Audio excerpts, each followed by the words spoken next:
Kadam sir, काय सांगणार? ही Excel sheet खरंच तुम्ही बनवली आहे का? हो, मीच बनवली आहे. पण का? कशासाठी? तिच्या लक्षात राहण्यासाठी. काय लक्षात राहण्यासाठी? हेच की तिचं लग्न झालंय, तिचा एक संसार आहे. जशी माझी काही काम आहेत तशी तिची पण काही काम आहेत. काय काम? म्हणजे सासू सासऱ्यांच्या पाया पडावं, त्यांचं ऐकावं, जरा कमी बोलावं आणि काय करायच्या आधी परवानगी घ्यावी. थांबा ना, ज्याला विचारलं त्यांनीच बोलायचंय. तू बोलू नका.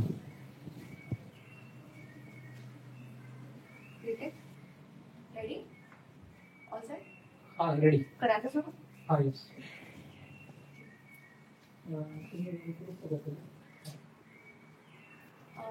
ऍक्च्युली लाईट कट होतो, तुम्ही ते ऍडजस्ट होता प्लीज. अरे इथे खाली बस, नाही तर आतमध्ये जा.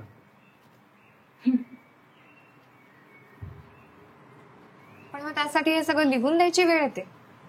ती लग्न झाल्यावर काहीतरी डोक्यात घेऊन आली ती नांदायला, तीही ती विसरली म्हणून. काय विसरले? जसं की काही नियम, बंधनं, पद्धती, कुठं बोलायचं, कुठं गप्प बसायचं. पण म्हणून असं कोण करतं? नाही करत का?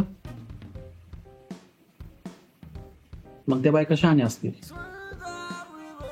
त्यांच्यावर चांगले संस्कार केलेले असतील. त्यांच्या आई वडील लग्नानंतर पोरगी लाईन आहे की नाही ते पाहत असतील. लग्नाआधी सगळी सरलीत का नाही ते बघत असतील. उठसूट हे बदल ते बदल हे शिकवत नसतील. आपला नवरा रोमॅन्टिक नाही हे चार लोक सांगत नसतील.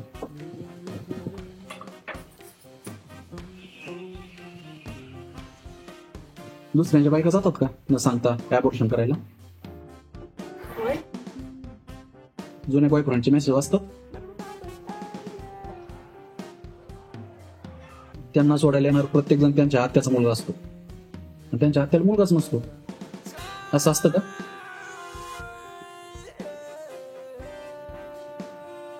बोला ना. नाही, मी तुम्हाला पोहोचून कॉल करते.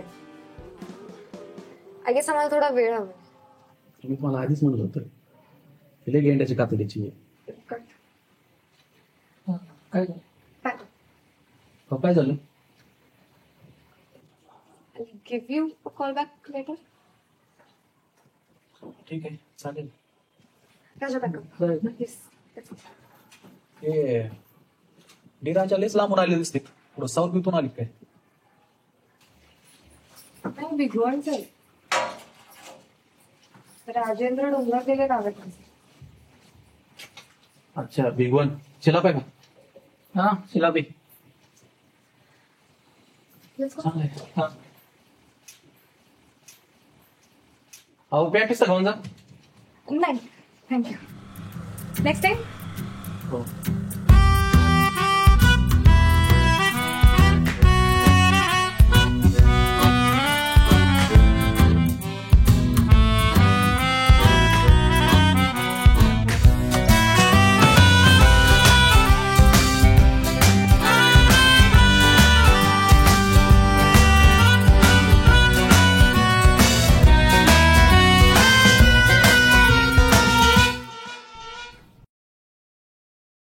लय सोने पाहुणे. हो.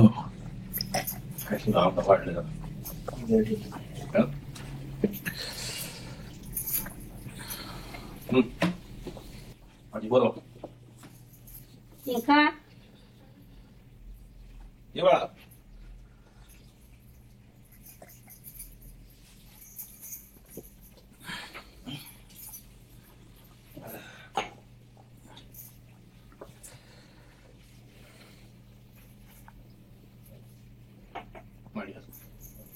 नाही.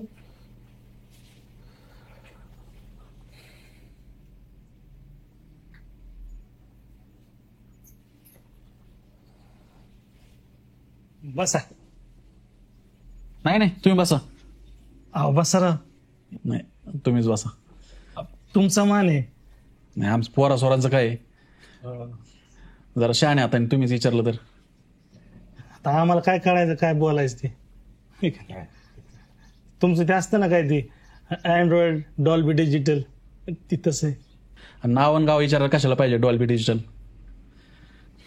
आमचं पोरां सोरांचं काय खरे? तुम्ही जरा शहाणे हाताने आपलं विचारा. आणि हे घ्या बरं, हे घ्या अँड्रॉइड. बस बस बस. नाव काय? पायल. पायल अमोल लाटे. आणि मामाचं गाव?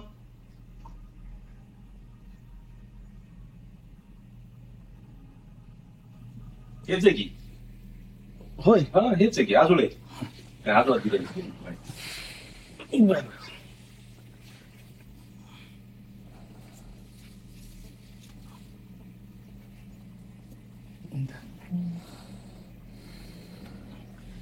ते तुम्हाला काय विचारायचं असेल तर आता विचारून घ्या. आपण काय करतो? IT-तच आहे इंजिनियर. म्हणजे सोबतच आहेत मला.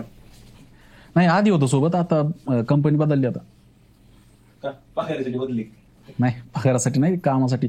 काम जरा वेगळं पाहिजे होतं ना, म्हणून बदलेली. पाहुणं कधी बदलणार आहेत? ते होय बदलते ना गरज पडल्यावर. आता दोनाचे 4 होणार म्हणल्यास बदलावं लागेल. नाही नाही नाही नाही नाही नाही 2-4 झाले बदलायचं लय अवघड आहे, मग नाही बदलता येत. आता काय नवं माणूस हात धरून बसतोय काय? हात नाही पाय. पाहुणा हाय IT इंजिनियर, पण काय शब्द काय टकीत नाही. IT असलं ना तरी मातीत रुजलेलं आहे. नाही माणुसकीची माणसं पाहिजेतच ना. पुण्यात घर असेलच की. नाही भाड्याचंच आहे अजून. गावाकडचं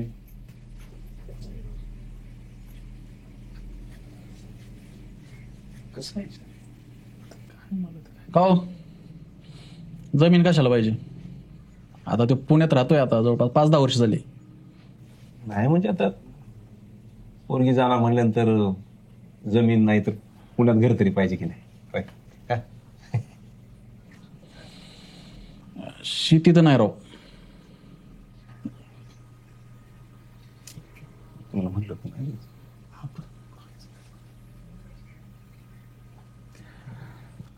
मुलीचं नाव काय म्हणले? पायल. मोठ्याने सांगणार. पायल अमोल लाटे. हा गायचं पायाला खुरपीत येतं का? तिला का रानात कामाला लावतात काय? हा मग आता शेत कशाला पाहिजे? जेव्हा बायका शेतात काम करायच्या तेव्हा लोक विचारायचे ना शेती आहे का. आता शेती विचारतात आणि पोरी फक्त शेतात रिळा बनायला जातात. काम म्हणलं का रोग येतो आणि रान पाहिजे. जसा काळ बदलतो तसे नियम बदलायला पाहिजे ना. आता हुंडा घ्यायचं हळूहळू बंद झालं तर जमीन आहे का, पुण्यात फ्लॅट आहे का, कशाला पाहिजे? पाहू ना हे पात्र पावसाळ्यात गळत असेल ना. ताडपत्री टाकतो. मुलगी 22 वर्ष बापासोबत या गळक्या पात्र्यात राहू शकते, पण 2-3 वर्ष भाड्याच्या घरात राहू शकत नाही, आणि ती पण इंजिनियर सोबत. नाही नोकरीची काय गॅरंटी? मग नोकरी गेलेले किती लोक IT तुम्हाला माहिती तर? लई नाही बरं का, पण हाय 4-5 पाहुणं. आता तुम्ही लई मनाला घेऊ नका राव. आता मध्ये करोनामुळं सगळे गावाकडे आले होते नोकरी सोडून. हा आले ते का नाही? आणि म्हणून म्हणलं गावाकडे काही ना काहीतरी आपलं लागत बाबा, आधार असला पाहिजे. नाही तर मग काय वाऱ्यावर बसायचं काय? पण करोनामध्ये गावाकडे परत आलेल्या पोरी किती राहिले नाहीत गावाकडं. दुसऱ्या वेळमध्ये तर सगळ्यात पुण्याला घेऊन गेल्या परत नवऱ्याला. म्हणले नाही राहायचं गावाकडं. संस्कार आता ते मायबाप जसे संस्कार लागतील तसं होतं ना, आहे का नाही? आमची पोरगी गुणाची आहे, गरीब गाय आहे. उगत तुम्हाला काय लाभड नाही सांगायचं. आधी संस्काराचं म्हणायचं, आणि लग्न झालं काय म्हणायचं? पोराला पुण्यात नोकरी बघून दिलं होतं. पोरगी बरोबर बोलती.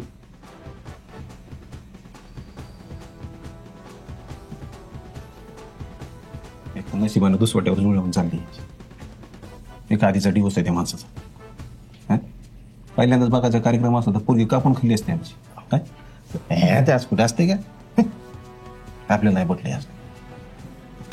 पाहुणे एक बोलू का? तुम्ही मानता पोरीला कापून खाल्लं असतं. माझी बायको जेव्हा नांदायला आली ना तेव्हा 4 लपडी घेऊन आली होती सोबत. काय सांगता? घटस्फोटानंतर तिच्या भावानेच माझ्याकडून पैसे घेतले. हा जे बोलतोय ना थोडं तिखट आहे, पण यातले एक पण खोटं नाही. घटस्फोटाविषयी तर बोलूच नका. तुम्ही आता जे बोलताय ना, घर, शेती, नोकरी, हे सगळं त्यांनी विचारलं होतं. बँकेत लोन काढायला गेल्यावर जेवढे आपण पेमेंट स्लिप देत नाही ना तेवढे त्यांना दिल्या होत्या. तेव्हा जाऊन कुठं पोरगी दिली. आता येतील का माफी मागायला? आणि लग्नाच्या बाबतीत मुलीकडले जेवढे कात्रीत अडकलेले असतात ना तेवढे मुलाकडले पण असते. एवढंच त्याला म्हणायचं. आणि त्यांनी त्याच्या बायकोला शिकून नोकरीला लावले. फक्त काही गोष्टी ना उघड उघड बोलता येत नाही म्हणून त्यांनी बोललेलं जरा वेगळं वाटते. आणि तुम्ही म्हणताय पोरगी कापून खाता.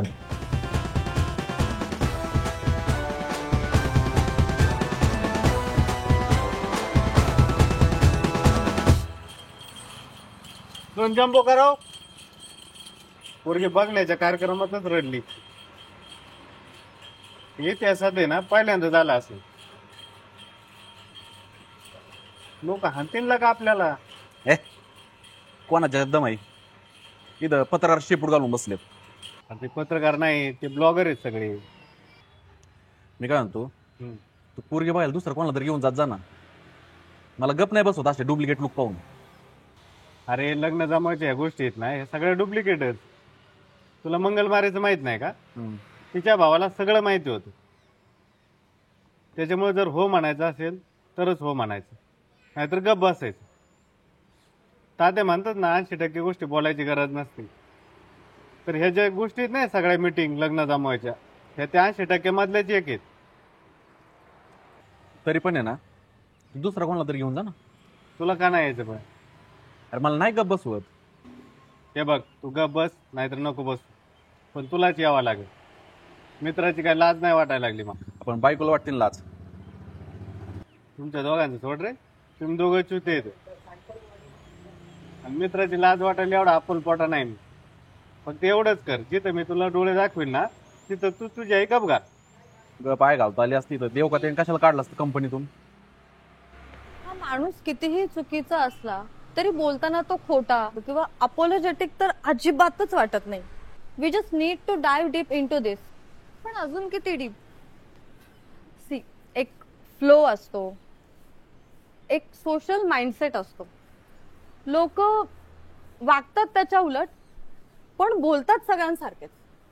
ऍटलिस्ट हा माणूस जे आहे ते बोलतोय तरी. अँड फन फॅक्ट इज त्याला हे सगळं माहित आहे. मुळात त्याचं म्हणणंच हे आहे ना की हे सगळं लपून छपून चालूच आहे. तो फक्त मास इमोशन फाट्यावर मारू शकतो. पण त्याचं आपल्याला काय? आपल्या चॅनलचं इम्प्रेशन. सी, आपण पण तेच करतो. म्हणजे प्रवाहासोबत चालत राहायचं, माना डोलवत, आणि आतल्याच शिव्या देत राहायचो. कोणाला तरी असं आपण खरं बोलू देणार आहोत का? ते आपल्याला अनफिल्टर्ड राहता येत नाही, बोलता येत नाही. पण कोणाला तरी बोलू देऊ ना आपण. Let him be. You got a point though. Hi, hello, नमस्ते, आदाब. मी मानसी सहस्त्रबुद्धे माझ्या समस्त मस्त मित्रमंडळींचं स्वागत करते माझ्या युट्यूब चॅनल मध्ये, ज्याचं नाव आहे अप्पा मारी गप्पा. आज आपले पाहुणे आहेत आपल्या सोशल मीडियाचे सेन्सेशन आणि सो कॉल्ड पुरुष मुक्ती संघटनेचे अध्यक्ष. आणि कारण आहे एक एक्सेल शीट ज्याचं नाव आहे हुकुमावरून पुरुषोत्तम आंधळे. चला तर आजचा विषय आहे एक छोटीशी साधीशी एक्सेल शीट. जाणून घेऊयात. नमस्कार. नमस्कार. चला तर मग सांगा, एक्सेल शीट बद्दल सांगा. तुम्हाला काय ऐकायचं ते सांगा. राईट. पहिल्यापासून घेऊयात. घ्या ना. कुल पहिला मुद्दा म्हणजे साडी नेसणं, म्हणजे घरात असेपर्यंत साडी नेसायची. ती माझी बायको आहे, मी तिला काही सांगू शकतो जोपर्यंत तिच्या जगण्याला धोका नाही. तिने साडीची काय तिला ऍलर्जी वगैरे असं सांगितलंय का तुम्हाला? नाही, ऑफकोर्स नॉट. मग तुम्हाला असं नाही वाटत का त्यांना त्यांचे आवडीचे कपडे घालण्याचं स्वातंत्र्य आहे? आहे का? हो, ऑफकोर्स आहे. अय, इकडे रे, इकडे रे.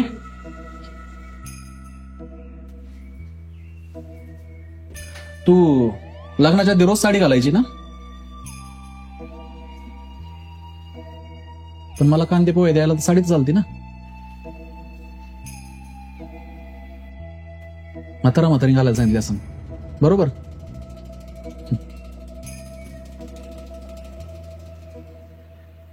तर नाव काय म्हणल्या? हा, Mansi madam. Point to be noted. आईवडिलांनी बळजबरी केली तर साडी घालत होती. आईवडिलांची बळजबरी चालते, भावाची पण चालते, मग नवऱ्याची का नाही चालत?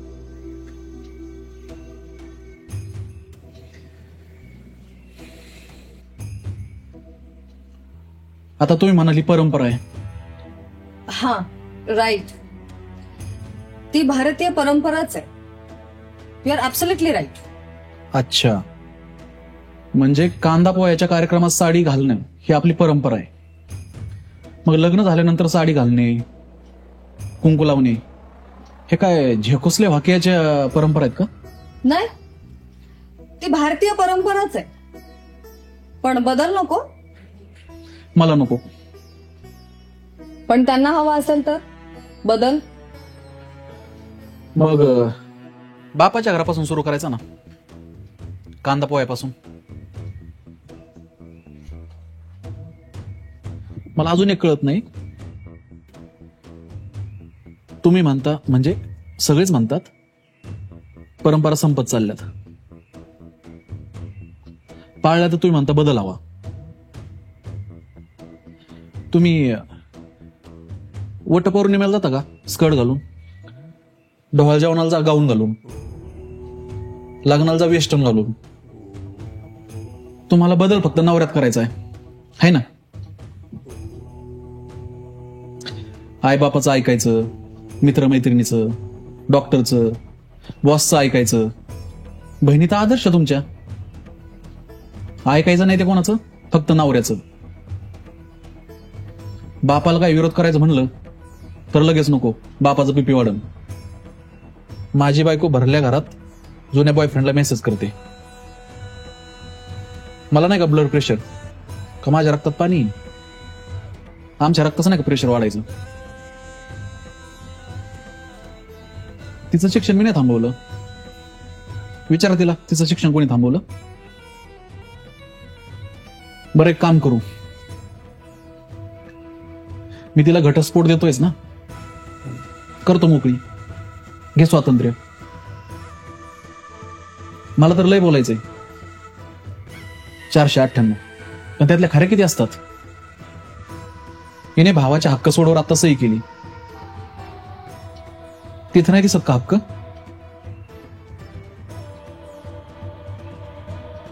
अहो बोला ना.